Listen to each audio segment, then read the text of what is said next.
네, 반갑습니다. 반갑습니다. 2주 동안 잘 지내셨죠? 네. 몇 분 도망가셨네? 계신 분들이 있을지 모르겠는데. 네, 오늘 지금까지는 사실 개론 위주의 수업을 했고, 오늘부터 본격적으로 좀 신약을 좀 신약의 구조라든지 각 책의 특징들, 각 책이 어떻게 그 당시 사람들에게 신학적인 의미로 다가왔는가, 그런 거를 좀 살펴보도록 하겠습니다. 오늘은 그래서 마가복음부터 우리가 좀 살펴보려고 합니다. 왜 마태복음부터가 아니고 마가복음일까요? 복음서 중에서 마가복음이 제일 먼저 기록된 복음서이기 때문에 그렇고, 복음서의 거의 시작, 복음서의 원조고, 복음서의 거의 좀 표준이다, 그렇게 말할 수가 있습니다. 그래서 마가복음이 복음서 중에 사실 제일 짧은데 이 마가복음을 보면 볼수록 이거 진짜 위대한 작품이다라는 생각이 계속해서 들게 됩니다. 아무튼 그런데 교회사에서는 사실 마가복음이 좀 평가가 박했습니다.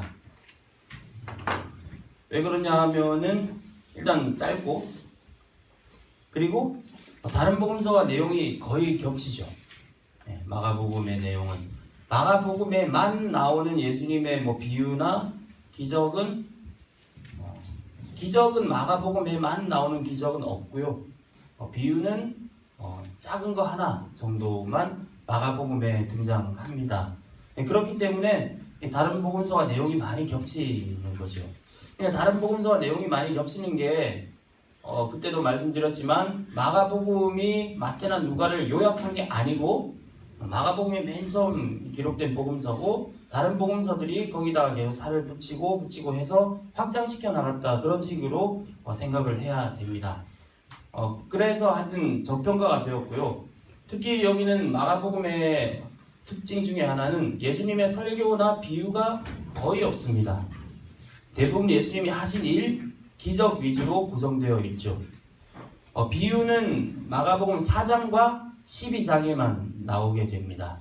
마가복음 4장은 하나님 나라, 씨 뿌리는 비유 등등 그런 게 나오고, 12장은 그 포도원 아들 죽이는 비유, 어떤 포도원 주인이 포도원을 맡겨놓고 타국에 갈 때 얼마를 받으려고 종들을 보내니까 포도원 소작인들이 죽이고, 다른 종을 보내니까 죽이고, 주인의 아들을 보내니까 아들도 죽였다. 십자가 죽음에 대한 자기 암시를 하는 그 두 개의 핵심적인 비유 말고는 비유가 거의 나타나지 않죠. 그러니까 마가복음 내용의 95%가 마태복음과 겹칩니다. 그리고 65%가 누가복음과 겹칩니다. 겹친다는 것은 그런데 글자 하나하나가 똑같다는 건 아닙니다. 내용은 겹치더라도 그 저자의 신학과 관점은 같은 공간복음이라고 해도 좀 다른 것을 볼 수가 있어요. 근데 오늘 우리가 마가복음을 계속 지금 볼 건데, 마가복음 보면 볼수록 이 마가의 이 신학적인 관점이 정말 훌륭하다 라는 것을 우리가 느끼게 될 것입니다. 그래서 사복음서를 하나하나 핵심적으로 하나하나 막 파헤칠 그런 시간은 사실 우리 커리큘럼상 다 있지 않고, 공간복음 중에서는 대표적으로 마가복음을 한번 좀 깊이 보고, 또 마태와 누가는 그냥 개요 정도만 보는 식으로 그렇게 앞으로의 수업을 진행을 해 나가고자 합니다. 그러니까 복음서가 2000년 전의 사람들에게는 어떤 의미로 다가왔을까? 그리고 우리는 사실 복음서를 읽을 때 그냥 단락별로 읽잖아요. 마가복음 1장, 2장 읽고 묵상하고 3장 읽고 묵상하고 그러는데, 나중에 계속 강조하겠지만 원래 복음서는 처음부터 끝까지 우리가 영화 한 편 보듯이 처음부터 끝까지 귀로 듣는 내용이란 말이에요. 그때에 귀로 들었을 때에 그 귀로 들었던 청중들이 어떠한 반응과 어떠한 신앙적인 결단을 가져올 수 있을 것인가, 그게 초점이 되어 있는 거죠. 일단 그런 구조를 가지고 마가복음을 한번 보겠습니다. 자, 마가복음은 저평가되었던 복음서이지만 특히 최근에 와서는 20세기 이후에는 신학적으로 굉장히 중요한 복음서로 각광받고 있습니다. 원래 마가복음이 고대에는 신학이라는 학문도 계속 발전을 하잖아요. 발전하다 보니까 고대에는 아까 제가 말씀드렸듯이 마태복음이나 누가복음이 훌륭한 복음서고 마가복음은 그걸 요약한 거다. 근데 연구 결과가 그게 아니었죠. 마가복음이 제일 오래된 복음서다. 그런 이유로 마가복음이 굉장히 신학적으로도 재조명받게 되었습니다. 일단 최초의 복음서고요. 그리고 마가복음이 중요한 게 최초의 복음서뿐만 아니라 그 당시 그리스 로마 그리고 헬레니즘 시대에 이 복음서라는 형식이 물론 로마의 위인전 그런 전기 문학과 비슷한 면이 있지만 독특한 장르라고 볼 수가 있는 거예요. 그래 복음서라는 독특한 형식의 원조가 마가복음입니다. 물론 이 복음이라는 용어가 지난주에는 우리가 나가면서 뭐를 살펴봤냐 하면은 복음이라는 용어가 로마 제국의 그 상황 가운데서 어떤 의미로 사용되었는가 그걸 우리가 생각을 했습니다. 보통 한 두세 가지의 관점으로 복음에 대한 이야기를 봤는데 황제가 탄생했다는 것을 복음이라고 이야기를 했고 또한 전쟁에서 이겼다. 또한 황제가 즉위했다. 그런 게 유앙겔리온 복음이다. 그렇게 사람들이 이야기를 했습니다. 자, 그리고 또 한 가지 복음의 예가 뭐냐 하면은 여러분 신구약 중간기 때 70인역이 뭔지 기억나세요? 네. 이건 모른다고 구원을 못 받고 그런 건 아니니까 상관없는데 70인역이 프톨레마이오스 왕조 당시에 히브리 성경이 헬라어로 번역된 그 헬라어로 번역된 히브리 성경을 70인역이라고 이야기를 하죠. 그리고 이 복음서 저자나 바울이나 신약 때 사람들이 읽은 구약 성경은 대부분 헬라어로 번역된 70인역이었을 겁니다. 70인역에 보면 이사야에 보면은 이사야 예언자 아름다운 소식을 전하는 자요 그런 이야기 나오잖아요.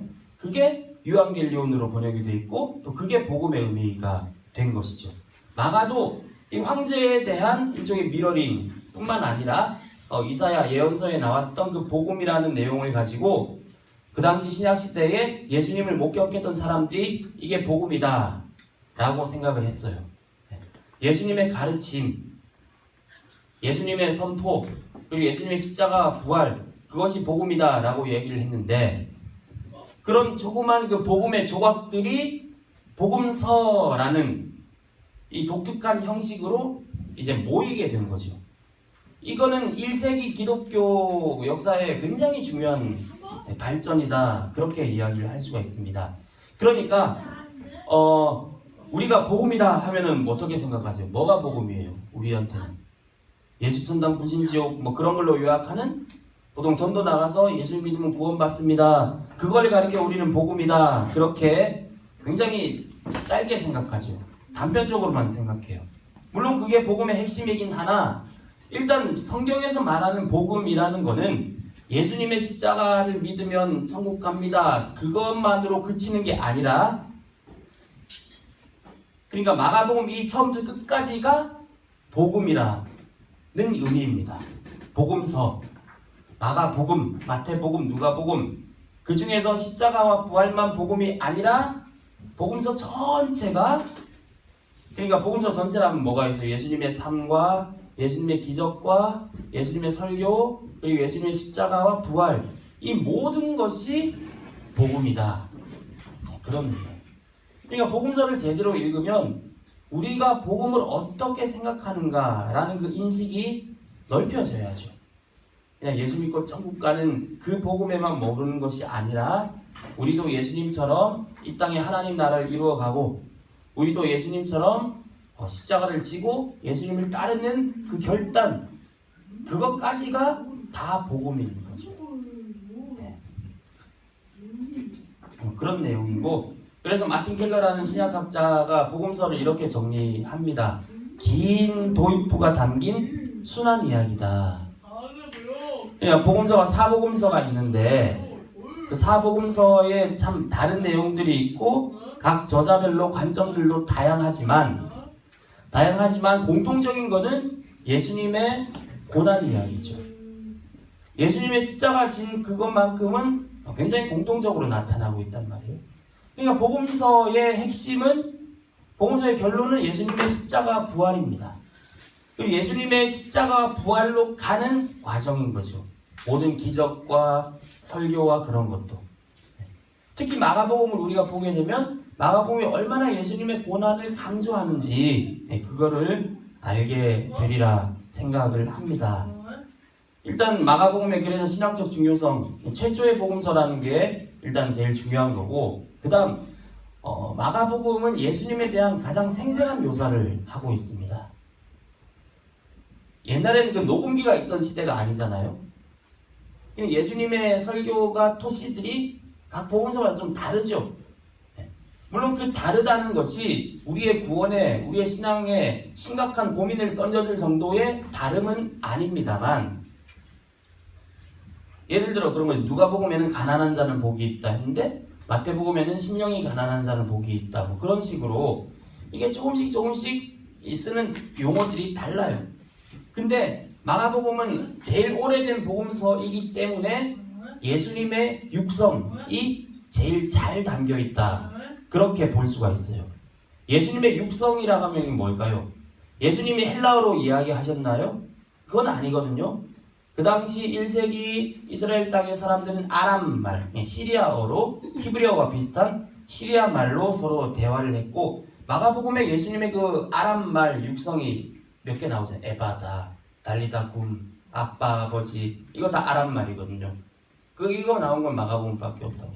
그리고 마가복음은 처음 복음서기 때문에 가장 생생한 묘사를 합니다. 있는 그대로 묘사를 한다는 거죠. 이건 교재에 안 나온 건데, 자, 예수님의 가족들이 예수님 잡으러 오잖아요.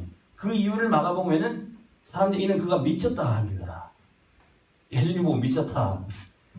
마태와 누가에는 미쳤다는 표현은 어떻게 예수님 보고 미쳤다고 하냐 빼버립니다. 마가복음은 있는 그대로 묘사를 하는 거죠. 그리고 예수께서 보시고 노하시어 이르시되, 이거 어떤 포인트냐면 제자들이, 어린아이들이 예수님께 가까이 못 오도록 막 막으니까 예수님이 화를 내시죠. 어떻게 예수님이 노하시냐 하면서 다른 복음서에는 이 표현을 굳이 적지 않아요. 하지만 마가복음에는 그냥 그 날 것 그대로의 그 예수님의 그 피 끊을 젊음이나 해야 될까요?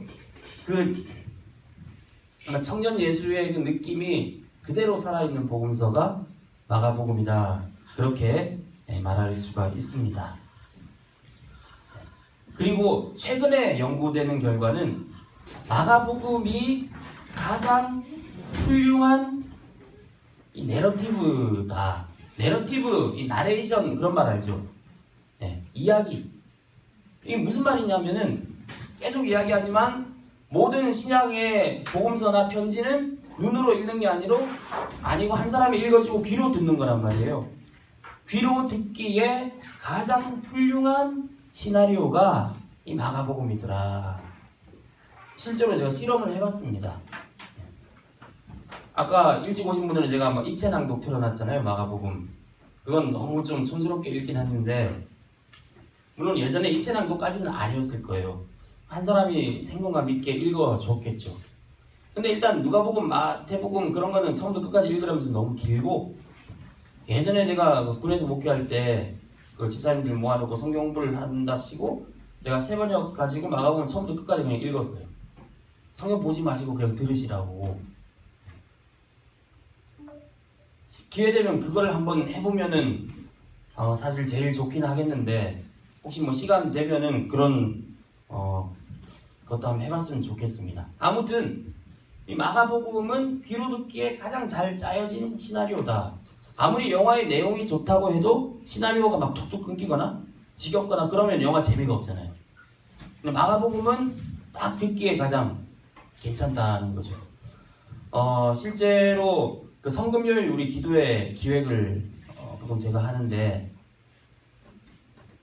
그러니까 원래 가상칠언 하다가 언제 2017년부터 17년부터였나? 17년. 마태복음의 순환 이야기 해가지고 마태복음 쭉 읽은 적이 있었고, 올해 말고 작년에는 마가의 순환 이야기에서 마가복음을 쭉 읽었습니다.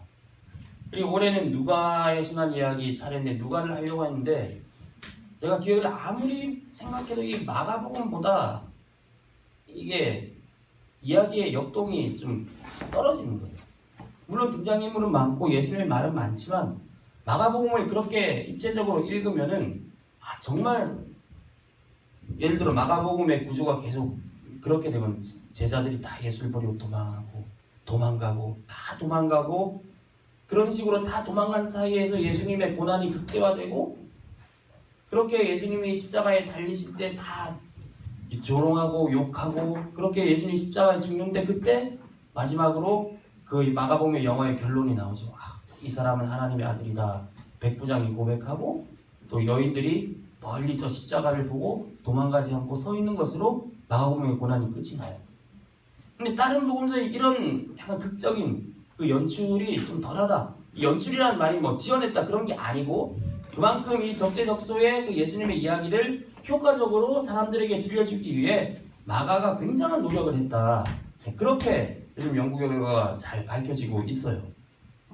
그러니까 귀로 듣기에 가장 효과적인 복음서였다라는 것이고, 그리고 마가복음에는 무엇보다도 십자가에 대한 강조가 가장 뚜렷하게 나타납니다. 예수님의 뭐 가르침과 비유가 없다고 해도 십자가에 대한 분량이 엄청나기 때문에, 그래서 고난의 복음이다, 박해문학이다, 그렇게 이야기를 하죠.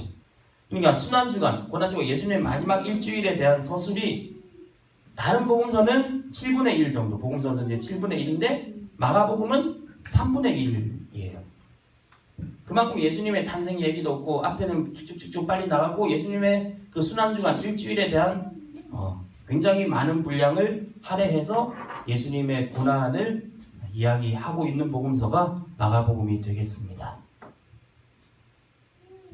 자, 그렇다면 마가복음의 구조는 어떤가? 마가복음은 딱 전반전과 후반전으로 나눌 수가 있습니다. 영화에도 뭐 기승전결 그런 게 있잖아요. 그렇듯이 딱 예수님의 전반부와 후반부를 나누는 포인트가 8장입니다. 8장 중에서도 보면 예수님께서 제자들에게 묻죠. 사람들이 나를 누구라 하느냐? 너희는 나를 누구라 하느냐? 그렇게 하면서 베드로의 고백을 듣고 그때부터 예수님이 순환 예고를 하세요. 고난 예고를. 그러니까 1장부터 8장 앞에까지는 예수님이 굉장히 잘 나갑니다. 점점 유명해집니다. 병도 고치고 귀신도 잘 내쫓고 갈릴리 지방에서 굉장히 유명한 사람은 쭉쭉쭉쭉 주가가 올라가요. 그리고 최정점에 서 있을 때에 예수님이 8장에서 갑자기 폭탄 선언을 하시는 거죠. 나 십자가에 죽는다. 그때부터 기적 이야기가 거의 안 나와요.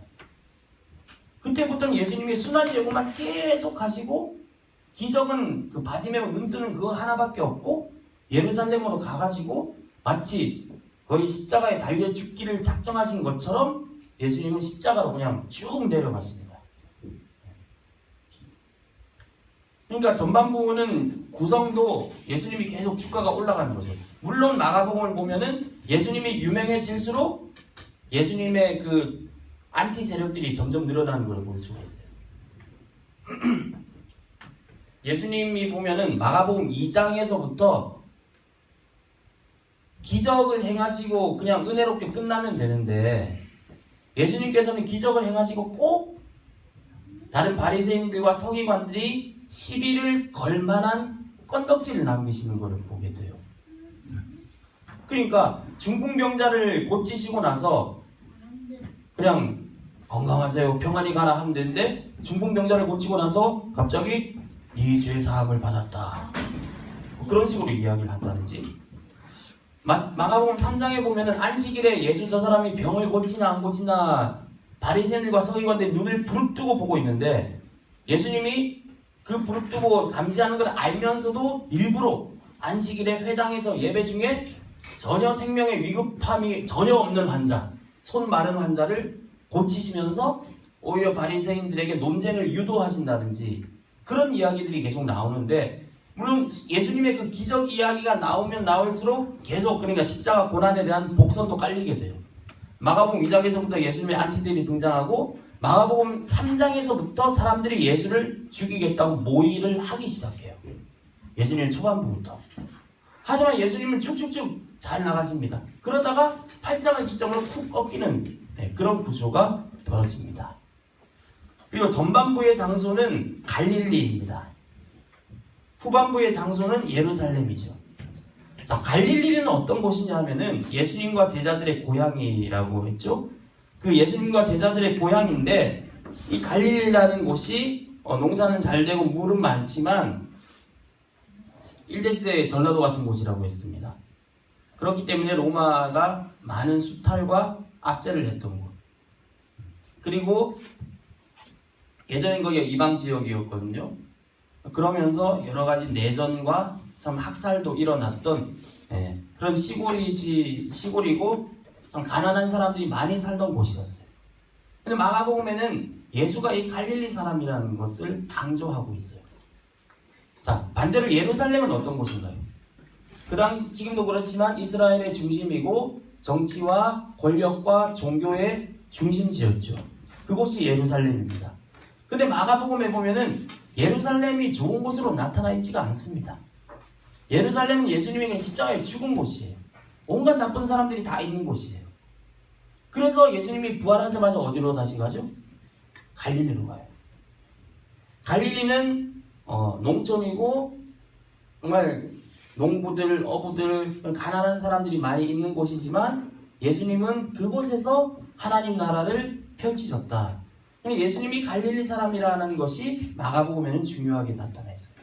갈릴리는 예루살렘 입장에서 보면은 완전 촌이고 시골 구석이지만 예수님은 그 갈릴리에서 하나님 나라를 전하시고 갈릴리에서 예수님이 환영을 받아요. 그런데 예루살렘, 거룩한 도시라고 불렸던 예루살렘에서는 예수님은 전혀 환영받지 못하고 십자가 고난을 받고 죽게 되시죠. 예수님이 예루살렘에서 한 거는 고난받고 죽은 거 말고는 없어요. 그리고 전반부의 메시지는 이제 기적과 여러 가지 축기 등으로 하나님 나라를 펼치는 하나님의 아들인 반면에 후반부는 십자가에 달리신 하나님의 아들의 모습이 나타납니다. 그리고 마가복음을 읽을 때는 이제 베드로의 신앙 고백 그 8장을 기점으로 해서 그 전의 내용과 그 후의 내용을 한번 쭉 보시면은 이 마가복음이라는 이 감독이 이 영화 감독이 어떤 식으로 마가복음이라는 영화를 구성하고 있는가 그게 눈에 딱 들어오게 되는 거죠. 자, 그 다음 한번 넘어가 보겠습니다. 자, 그러면은 왜 이와 같은 구조를 마가가 택했을까요? 딱 절반으로 나누어지는 구조를. 그건 사실 마가복음이라는 영화를 보는 독자들의 몫이겠죠. 근데 보면 십자가가 그만큼 효과적으로 강조되는 겁니다.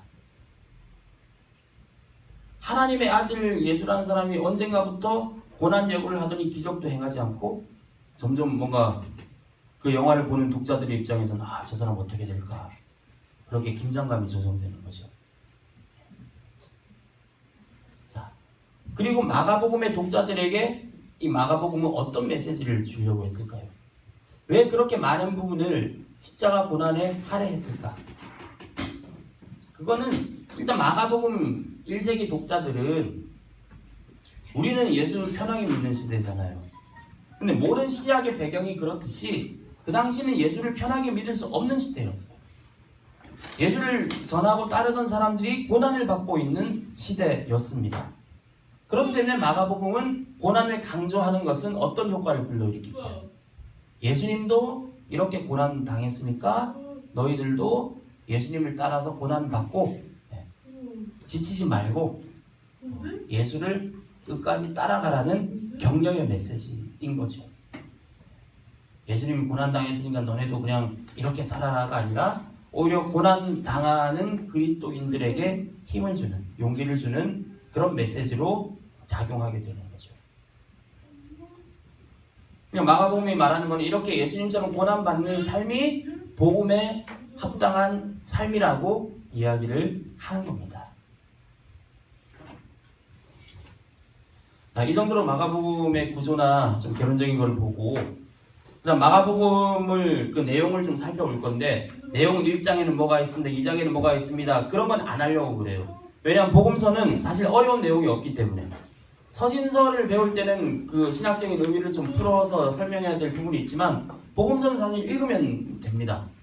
근데 복음서가 어렵다 생각하시는 분들은, 그리고 성경을 좀 새롭게 읽으실 분들은 우리가 읽는 개역 개정 말고 새번역 같은 걸로 다시 읽어보시면은 성경을 좀 새롭게 볼 수가 있을 겁니다. 자, 그럼 마가복음 읽기의 포인트. 지금 계속 편의상으로 이 마가복음을 영화로 비유하고 있는데, 이 마가복음 영화 감독이 어떠한 포인트를 독자들에게, 시청자들에게 제공해주고 있는가, 그걸 한번 보겠습니다. 그거는 보면은 역설과 반전입니다. 어떤 식으로 나타나는지 한번 보겠습니다. 마가복음에서 일단 예수님을 따라다니는 제자들, 특히 남자 제자 12 제자들은 아무짝에도 본받을 구석이 나오지가 않아요.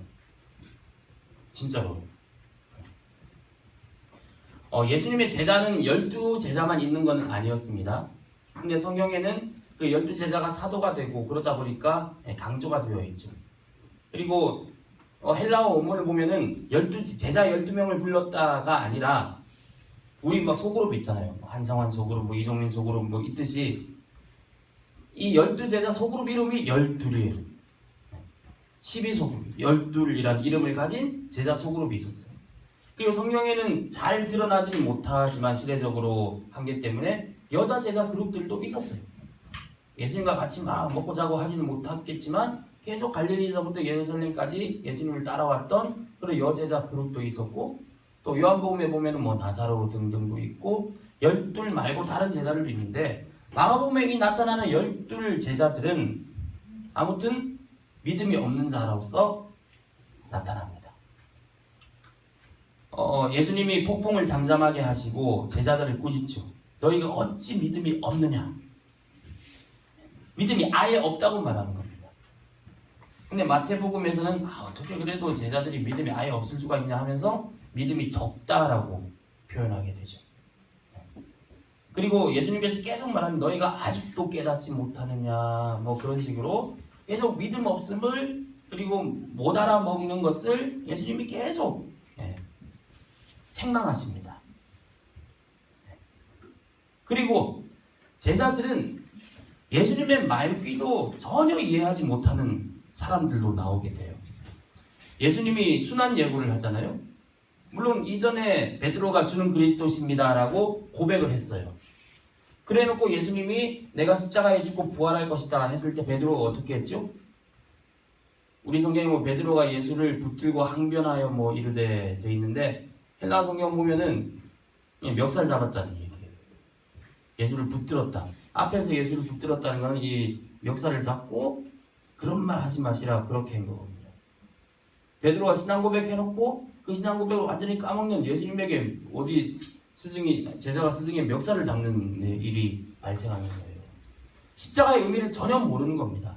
베드로와 제자들은 예수님이 예루살렘에 가면은 이제 로마 군대 쳐부수고 메시아 왕국을 건설하겠지, 일을 내시겠지 생각했는데, 제자들이 그렇게 생각한 거고 예수님은 그 생각이 없으신 거예요.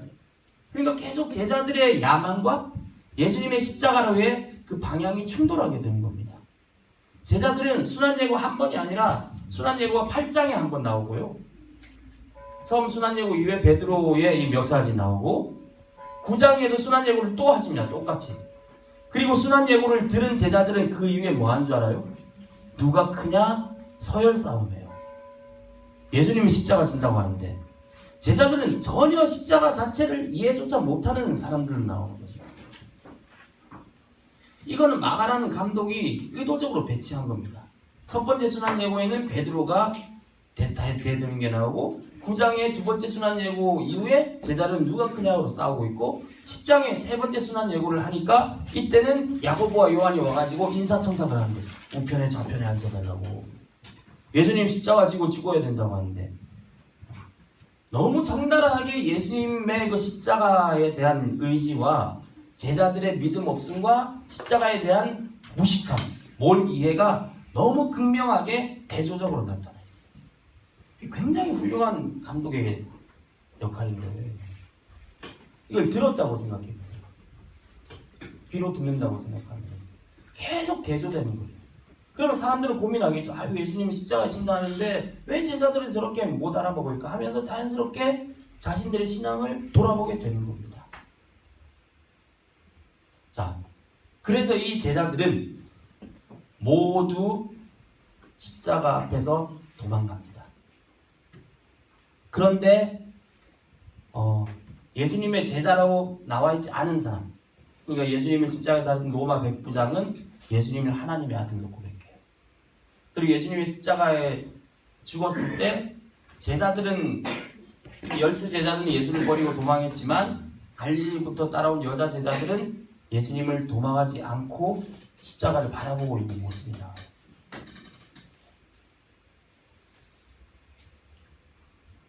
그 당시 이방인, 여인들은 구약시대의 그런 율법의 범주에 들지 못하는 사람들이잖아요. 이 사람들이 신앙의 모범이 되고요. 12제자들은 반면교사의 역할을 하고 있어요. 너희는 저렇게 살면 안 된다는 가르침을 12제자들의 삶을 통해서 보여주고 있는 게 마가복음인 것이요. 이런 식으로 성경 읽어보신 적 있으세요? 좀 새롭게 좀 보여지지 않으세요? 아니신가? 저만 재밌는 건가요? 저도 작년에 올해 겨울쯤에 청년들하고 마가복음 공부하고 작년에 성서일가 본문이 계속 마가복음이라다 보니까 마가복음을 계속 공부를 했는데 하면 할수록 이게 기가 막힌 그런 재미와 의미들이 있는 거예요. 그래서 계속 한번 빠지면 헤어나올 수 없는 복음서가 마가복음이 아닌가 그렇게 생각을 합니다. 그래서 마가복음에 대한 책들을 엄청 사서 쌓아놓긴 했는데 아직 읽을 시간도 없고, 그래 제 죽기 전에 꿈 하나가 이제 마가복음에 대한 훌륭한 좀 그 해설서를 하나 썼으면 좋겠다 그런 생각은 가지고는 있습니다.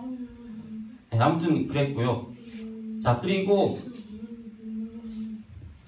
이게 왜 나오지?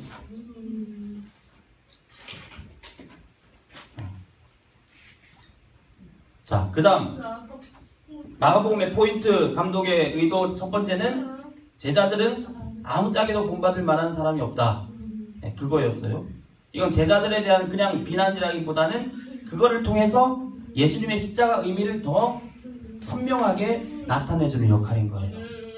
자, 그리고 두 번째, 예수님은 계속 말하지 말라고 하십니다. 이걸 마태와 누가에도 나오는데 여러분 좀 이상하지 않으셨어요? 예수님이 기적을 해놓고 아무에게도 말하지 마라. 야, 이거 말해도 시원찮을 바에 왜 말하지 말라고 했을까? 이거는 그래서 신학적인 용어가 생겼어요. 메시아 비밀이론. 왜 예수님이 말하지 말라고 했느냐? 이거를 가지고 계속해서 한 200년 전부터 계속 이거를 200년까지는 아니고 한 100년 전부터 계속 이거를 연구를 하고 있어요. 네.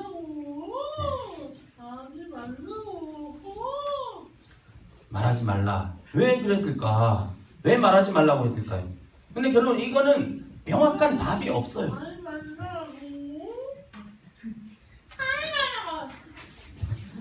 보면은 7장 36절에 보니까 예수님께서 그들에게 경고까지 하죠. 경고. 그냥 권면한 게 아니고 이건 헬라어로 굉장히 센 표현이에요. 경고해서 아무에게도 이러지 말라. 항구령을 내리시는 거죠. 그리고 또 변화산에서 사건을 경험한 이후에 예수님이 인자가 죽은 자 가운데 살아날 때까지는 본 것을 아무에게도 이러지 말라. 자, 여기서는 소위 그 기자들의 엠바고의 그 해제 기간이 나옵니다. 부활 이전에는 말하지 말라.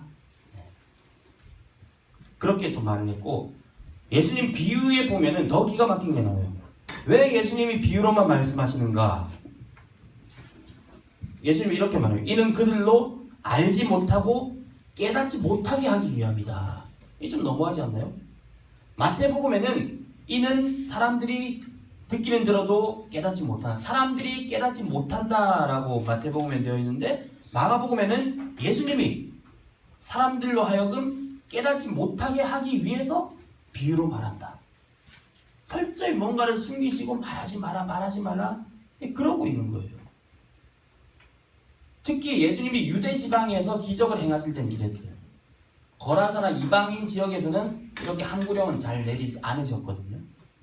여기에도 의미가 있을 것으로 보이지만 아무튼 이거는 명확한 답이 있는 것은 아니지만 전체 마가복음 처음부터 끝까지를 하나의 이야기로 보았을 때에 이게 왜 이러니? 뭐가 하나 빠진 것 같아요. 죄송합니다. 보았을 때에 이 교재를 보시면은 이 메시아 비밀이 언제 해결되는가? 마가복음 1장 1절은 하나님의 아들 예수 그리스도의 복음의 시작. 처음부터 하나님의 아들이라고 되어 있는데 정작 그 복음 이야기가 시작되고 나서는 하나님의 아들이라는 이야기가 나오지가 않아요. 이 사람 하나님의 아들 맞나? 그리고 기적을 행하고 사람들이 막 나가서 전파하고 싶어 하는데 예수님은 말하지 마라 그렇게만 말하고 계시고 근데 이게 언제 해결이 되느냐 하면은 예수님께서 직접 자기의 입으로 대제사장 앞에서 십자가 앞에서 이거를 밝히세요. 대제사장이 이 마가복음 14장에 보면 그대는 찬송받으실 이의 아들 그리스도요 라고 묻습니다.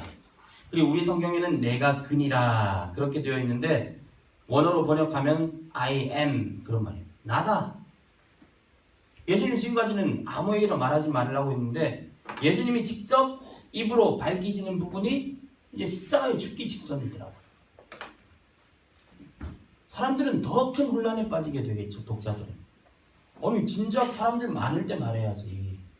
십자가 앞에서 거의 죽기 직전에 이제서야 예수님이 내가 하나님의 아들이다. 그렇게 직접 말씀하시는 거예요. 자, 이건 무슨 의미일까요? 그 예수님의 하나님의 아들이라는 그 정체성, 예수님이 우리의 구원자라는 것, 그리고 예수님이 복음이라는 이 사건은 그런 예수님의 그 기적과 치유의 자리에서 밝혀지는 게 아니라 오직 십자가를 통해서만 예수님의 정체성이 확인된다는 거죠.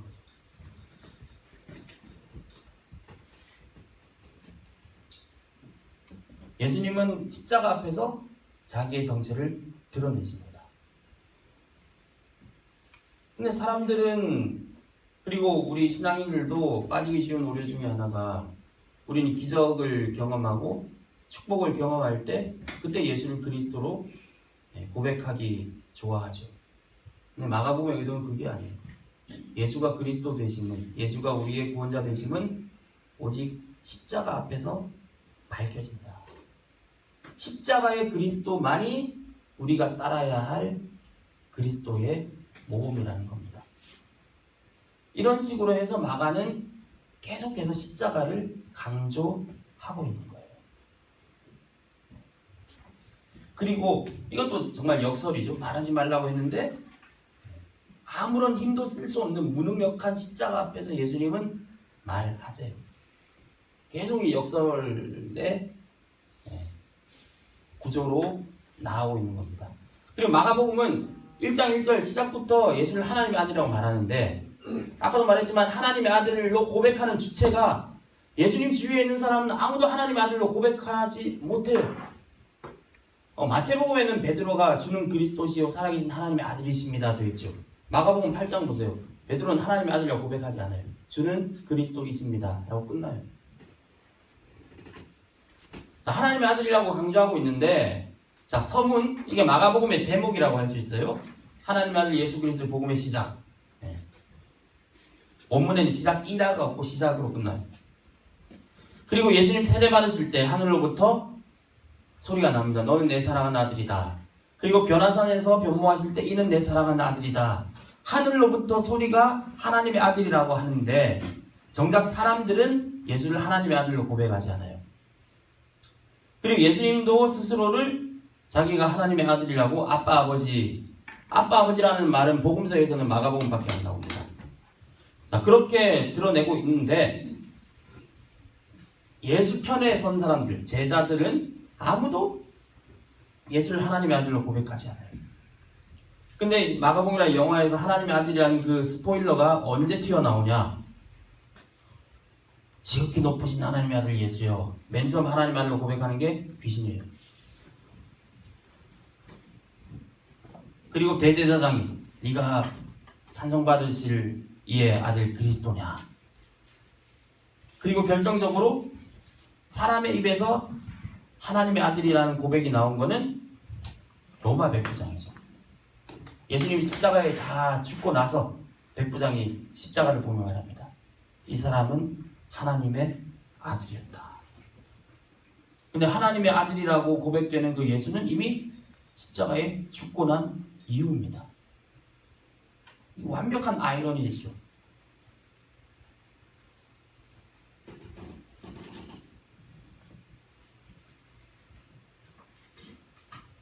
자, 이런 의도가 무엇일까요, 그러면? 여러분, 마가복음 영화를 본다고 생각해 보세요. 왜 마가는 이토록 끊임없는 역설과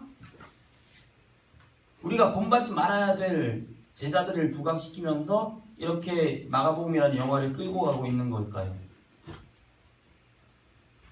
결국 이거죠.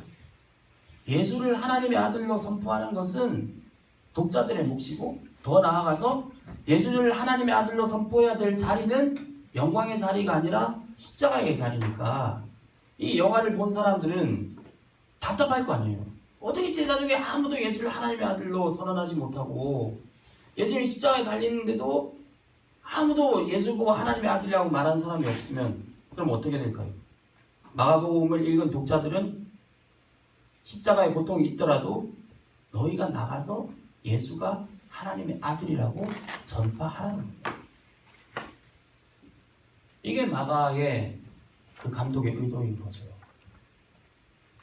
속 시원하게 그 복음서 내에서 예수님이 하나님의 아들이다 그런 식으로 요한복음처럼 절대로 설명해 주지 않아요. 다음 시간에 보겠지만 마가복음에는 예수님의 부활 소식만이지 부활한 예수님의 모습도 나타나지 않아요. 거기에도 기막힌 의미가 있는 거예요. 너희가 가서 예수를 만나라는 겁니다.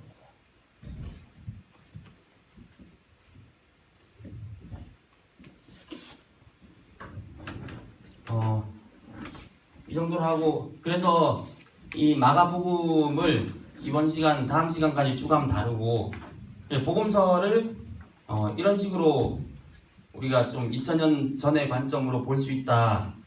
그런 거를 소개하는 의미에서 마가복음을 집중적으로 일단 다음 주까지 좀 다루도록 하겠습니다. 다음 주에는 마가복음에 또 다른 중요한 포인트들이 있어요. 아까도 예고 드렸지만 마가복음이 예수님의 부활을 어떻게 보는가, 그러면서 어떻게 그 독자들의 신앙적인 참여를 이끌어내는가, 그것을 한번 보게 될 건데 어떠세요? 눈으로 읽는 성경에서 이제 영화 보듯이 귀로 듣는 이 마가복음이라고 가정을 했을 때 2000년 전에 예수를 따르던 독자들은 어떤 신앙의 결단을 하게 되었을까? 그걸 한번 다시 좀 살펴봤으면, 또 주중에 묵상을 해봤으면 좋겠습니다. 그래서 한번, 물론 성경 읽기 많이 하고 계시겠지만 추천드리는 것은 마가복음을 한번 집에서 한번 쭉 한번 읽어보십시오. 읽을 때 끊어서 읽으면 안 되고 처음부터 끝까지 쉬지 않고 쭉 한번 읽어보시면은 이런 게 있구나, 전체 이야기가 좀 잡히지 않을까, 그렇게 생각을 하게 됩니다. 오늘 분량이 되게 많을 것이라고 생각을 했는데 생각보다 일찍 끝이 났네요. 오늘은 이것으로 마치도록 하겠습니다. 기도하겠습니다. 하나님, 우리가 예수 그리스도의 복음서를 우리가 함께 공부합니다.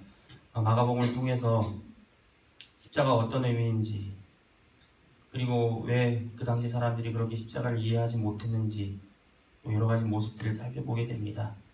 우리는 제자들처럼 십자가를 이해하지 못하고 세상의 성공과 좋은 것만을 바라는 것이 아니라 오직 예수 그리스도의 뜻대로 자기 십자가를 지고 예수를 따를 수 있는 그 고난의 길을 걸어갈 수 있도록 주님 우리와 함께하여 주시옵소서. 그래서 우리의 입으로 십자가를 증언하고 우리의 입으로 예수 그리스도가 하나님의 아들이심을 고난 가운데서도 증언할 수 있도록 주님 우리의 믿음을 더하여 주시옵소서. 한 주 동안 우리가 살아갈 때 예수 그리스도의 그 복음이 우리의 삶을 다스려 주시고 우리가 그 복음을 의지하고 복음을 믿고 세상의 소리가 아니라 예수 그리스도의 그 삶과 가르침과 죽음에 우리의 삶을 잇댈 수 있는 우리 그리스도인들, 우리 교인들 다 될 수 있도록 인도하여 주시옵소서. 예수 그리스도 이름으로 기도드리옵나이다. 아멘. 네, 수고하셨습니다. 나가실 때 좀 이름 적고 가시기 바랍니다.